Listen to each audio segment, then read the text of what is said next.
ये वो देरीना मुतालबा था जिस पर 8 फरवरी से लेके आज दिन तक पीटीआई के कारकुनान अपनी क़यादत से बार बार मुतालबा करते रहे, लेकिन इसके ऊपर अमल दरामद नहीं हुआ था और अब पहली बार ऐसा लग रहा है कि ये काम भी होने जा रहा है।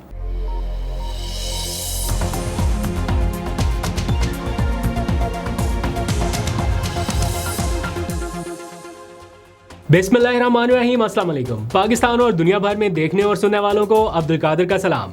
पाकिस्तान में 20 अक्टूबर की रात है और आज शाम होने वाले कुछ बड़े फैसलों ने हलचल सी मचा दी है, ख़ासतौर पर खैबर पख्तूनख्वा की ब्यूरोक्रेसी में। मैंने आपको 2 दिन पहले के व्लॉग में बताया था कि ये पूरा हफ्ता बड़े फैसले होते रहेंगे।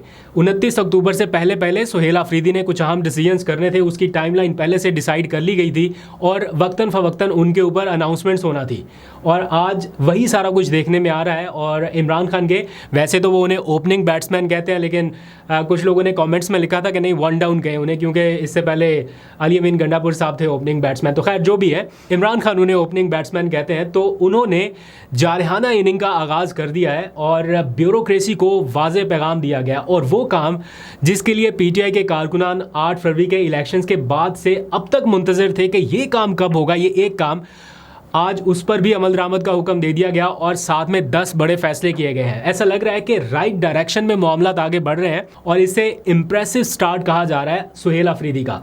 आज उन्होंने अपना एक पहला बाज़ाब्ता इजलास किया है तमाम ब्यूरोक्रेसी के साथ, जिसमें IG, chief secretary, additional chief secretary, deputy commissioner, commissioner और जितने भी ब्यूरोक्रेसी में जिम्मेदारान हैं उन सबको बुलाया गया और एक जामे एक्शन प्लान जो है वो दिया गया और वाज़े पैगाम दिया गया कि मैं कोई रिवायती सियासत करने नहीं आया और ये टाइमलाइन है और ये अहम चीज़ें हैं जिनके ऊपर फौरी बिला ताख़ीर अमल दरामद होगा।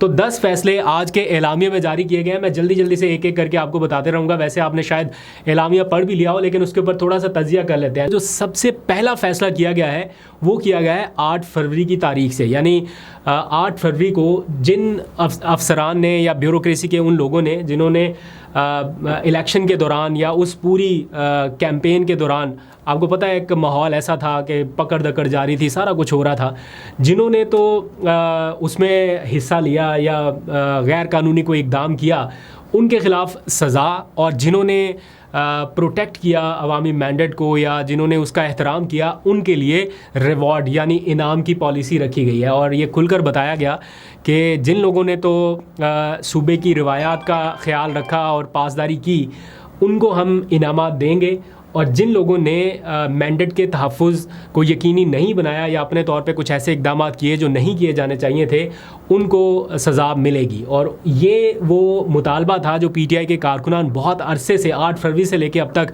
दोहराते आ रहे थे। जब से उनकी गवर्नमेंट बनी थी तो उन्हें ये लगता था कि और कहीं ना सही पूरे मुल्क में, लेकिन कम अज़ कम खैबर पख्तूनख्वा से इसका आगाज़ होना चाहिए। ये एक मैसेज लाउड एंड क्लियर जाना चाहिए कि हम इस चीज़ को एक्सेप्ट नहीं कर रहे। लेकिन वो फिर उसके ऊपर कुछ हुआ ही नहीं और ये मामला चलता रहा। एक क्लोज डोर मीटिंग में हमने पीटीआई के इंतहाई ज़िम्मेदारान से पूछा था कि आपने इस मामले के ऊपर कुछ नहीं किया, तो उन्होंने एतराफ़ किया था इस बात का कि हाँ, ये हमारी कोताही है, हमें इसके ऊपर काम करना चाहिए था, हमारा कारकुन हमसे नाराज़ है या वो पूछता है कि इसके ऊपर आपकी खामोशी क्यों है, लेकिन बाज़ वजूहात की बिना पर वो काम आगे नहीं बढ़ सका था। लेकिन अब आज के इजलास में चीफ़ सेक्रेटरी को ये हिदायत दी गई है कि वो ऐसे तमाम लोगों का जो ब्यूरोक्रेसी में मौजूद हैं उनका तयन करके बताएं कि किन लोगों को रिवॉर्ड मिलना चाहिए और किन लोगों को सज़ा मिलनी चाहिए। ऑब्वियसली ये सारा ब्यूरोक्रेसी के ऊपर भी नहीं छोड़ा जा सकता, ख़ुद भी चेक एंड बैलेंस करना पड़ेगा, बट येस, इसके ऊपर काम का आगाज़ हो चुका। दूसरे मरहले पर जो सबसे पहला एक और काम किया गया वो है करप्शन के ख़िलाफ़ ज़ीरो टॉलरेंस पॉलिसी। ये इमरान खान के मंशूर के बिल्कुल मुताबिक है, यानी करप्शन के ऊपर कोई समझौता नहीं। ये वो एक उनके मंशूर की ऐसी टैग लाइन है जिसको उन्होंने अवाम में अपना बयानिया बनाकर वोट हासिल किया, या अपना पूरा एक नैरेटिव वो इतने सालों से चलाते आए हैं कि करप्शन के ऊपर कोई समझौता नहीं, ना करनी है ना करने देनी है। तो इसके ऊपर कुछ शिकायत इमरान खान साहब तक पहुंच रही थी जेल में, और जेल में रहते हुए वो जिस हद तक हो सकता था कोशिश कर रहे थे कि हम इसको रोकें, और उन्होंने इंक्वायरीज़ का हुक्म दिया, लोगों को नॉमिनेट किया, इसको ज़िम्मेदारी दी, उसको ज़िम्मेदारी दी कि आप इंक्वायरी करें, आप बताएं, फ़ैसले करें। जितना हो सकता था जेल से बैठे उस बंदे ने कोशिश की, लेकिन बाहर के मामला फिर कैसे थे वो अब ज़्यादा डिस्कस करने की ज़रूरत नहीं है, लेकिन उसके ऊपर उस तरह से अमल दरामद नहीं हो रहा था। अब सुहेल आफरीदी ने कह दिया है कि करप्शन के ऊपर ज़ीरो टॉलरेंस पॉलिसी होगी, और ना वो रिवायती सियासत करने आए हैं ना करने देंगे। उन्होंने कहा कि थोड़ा सा मामला हट के चलेगा, शायद जो पहले नहीं हुआ वो अब होगा। दूसरी चीज़, 3 MPO का एक तरह से खात्मा कर दिया गया कि बहुत सारे लोग जो सियासी तौर पर गिरफ्तार हो रहे थे 3 MPO के तहत, अब सूबे भर में कोई भी गिरफ्तारी 3 MPO के तहत नहीं होगी। यानी कि कोई ऐसा नहीं है कि जनाब सियासी एतबार से किसी को गिरफ्तार कर दिया जाए। ये जो साइड से आपको आवाज़ें आ रही हैं, मेरे हमसाए ज़रा कल से मेरा ख्याल कुछ लग रहे हैं, कुछ रेनोवेशन कर रहे हैं, तो कल के व्लॉग में भी थोड़ी सी आवाज़ें थी, आज भी शायद आपको महसूस हो रहा होगा, तो उसके लिए मैं माजरत। अब मैं उनको जाके तो नहीं बोल सकता कि भाईजान ज़रा व्लॉग का टाइम है, थोड़ी आवाज़ कम कीजिए, लेकिन ये थोड़ा सा आपको बेयर करना पड़ेगा। एनी हाउ, सियासी गिरफ्तारियाँ रोक दी गई हैं सूबे भर में कि कोई सियासी गिरफ्तारी नहीं होगी और कोई सियासी FIR नहीं होगी। ये एक बहुत ही अहम, लोग सूबे के लोगों की आवाम को एक सेंस ऑफ सिक्योरिटी देने के लिए बड़ा अहम कदम है कि पूरे सूबे में ये चीज़ बता दी गई है फ्रॉम टॉप टू बॉटम, जितने ब्यूरोक्रेसी के लोग हैं जिन्होंने इम्प्लीमेंट करना है इनकी पॉलिसी पर, कि कोई सियासी गिरफ्तारी नहीं होगी और किसी तालिब इल्म के ऊपर FIR नहीं होनी चाहिए। वैसे कहने को तो ये है ना कि तालिब इल्म कुछ भी कर दे तो क्या FIR नहीं होगी, लेकिन सियासी तौर पर ये कहा गया है कि अगर कोई किसी जगह पे कोई प्रोटेस्ट कर रहा है या कोई अपना हक मांगने के लिए आया, तो उसके ऊपर आप FIR करके उसका पूरे कैरियर का बेड़ा गर्क कर देते हैं। ये नहीं देखते कि आगे उसके लिए क्या कॉन्सिक्वेंसेस हो सकते हैं, तो किसी तालिब इल्म के ऊपर कोई FIR नहीं कटेगी। ये तो चीज़ें हो गई इस एतबार से। फिर चूँकि उनका ताल्लुक कबायली इज़लाह के हवाले से है, ज़म शुदा इज़लाह के हवाले से लोगों की एक्सपेक्टेशंस हैं कि वो क्या करते हैं, तो ज़म शुदा जो कबायली इज़लाह हैं उनके लिए उन्होंने यूनिवर्सिटीज़ के पैकेज का ऐलान किया कि वहाँ पर यूनिवर्सिटीज़ कायम की जाएँ। सेफ़ सिटी प्रोजेक्ट जो है कबायली इज़लाह के लिए, ज़म शुदा इज़लाह के लिए सेफ़ सिटी प्रोजेक्ट, यानी जो बिल्कुल ऐसे इस्लामाबाद, लाहौर जैसे इलाकों में देखने को मिलते हैं, वही सारी चीज़ें कबायली इज़लाह में भी नाफिज़ की जाएँ, और साथ खेलों के मैदान आबाद किए जाएँ। मैंने आपको कल या परसों के व्लॉग में बताया था कि तरक्याती फ़ंड जो है उसका अब रास्ता रोका नहीं जाएगा, बल्कि वो जारी किए जाएंगे कि जनाब जो दिखता है वो बिकता है, दिखाएं लोगों को, लगाएं प्रोजेक्ट्स, बनाएं, क्या करना है पैसा सेव करके, सरप्लस तो जाएगा वफाकी हुकूमत के पास, आपके पास तो रहेगा नहीं, तो पैसा बचा के क्या करना।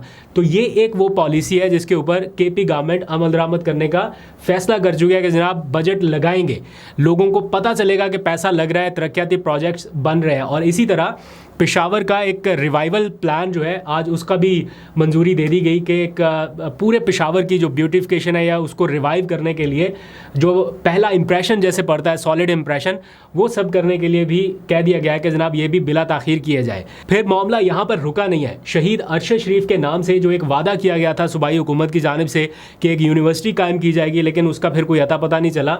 तो अब जैसे इन्होंने अपनी पहली तकरीर में भी उनका नाम लिया था, उन्हें खराज तहसीन पेश किया, इसी तरह आज के अपने पहले 10 फैसलों में शहीद अरशद शरीफ के नाम से एक यूनिवर्सिटी बनाने का भी ऐलान कर दिया गया कि university of investigative and modern journalism के नाम से यूनिवर्सिटी फौरी कायम की जाए बिला ताखीर। इसमें भी कोई रुकावट नहीं होनी चाहिए, क्योंकि अब वो वाला काम नहीं है कि बनाएंगे, अहकामात देंगे, अब तो ब्यूरोक्रेसी को बिठा के अहकामात दे दिए गए हैं। और मुझे ऐसा लगता है कि मीना खान अफरीदी जो हैं वो चूँकि वज़ीर तालीम भी हैं, तो वो रिटेन हो जाएंगे।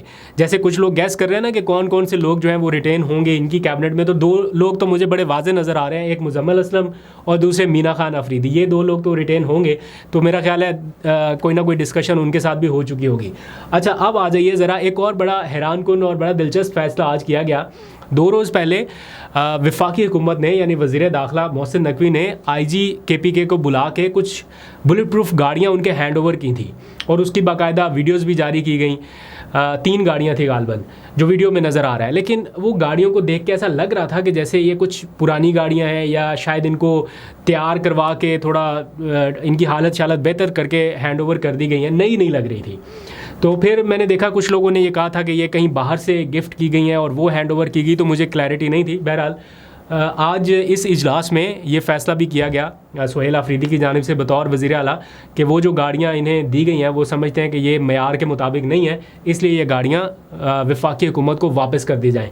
हम अपने तौर पे वो कह रहे हैं कि सूबे के वसाइल इस्तेमाल करके पुलिस को सिक्योरिटी, जदीद आलात, जदीद जो भी उन्हें साजो सामान रिक्वायर्ड है वो देंगे।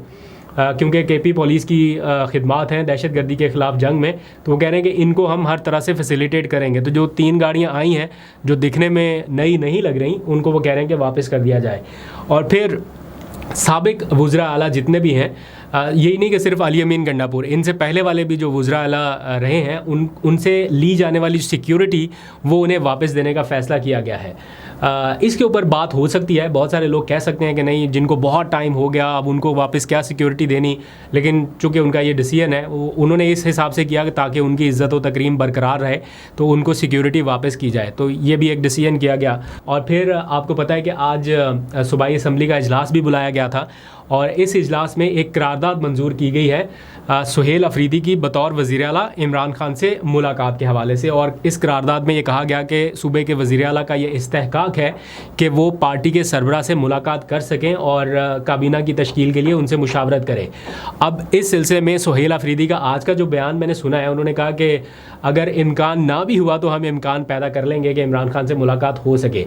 लेट्स सी कैसे वो इम्कान पैदा करते हैं। दूसरी जानिब जो अदालती मामला है, आज अदालत में इस हवाले से केस भी था, उनकी दरख्वास्त के ऊपर समाअत हुई तो काफ़ी सारे एतराज़ात उसके ऊपर आयद किए गए थे। तो अदालत ने वो सारे एतराज़ात दूर कर दिए हैं और जो मुतल्लिका फ़रीक़ैन हैं उनको नोटिस जारी कर दिए हैं। फॉर एग्ज़ाम्पल IG पंजाब को नोटिस जारी हो गया, सुप्रीडेंट अडयाला जेल को, महकमा दाखिला को भी नोटिस जारी कर दिया गया है और उनसे जवाब तलब किया गया है 23 अक्टूबर को।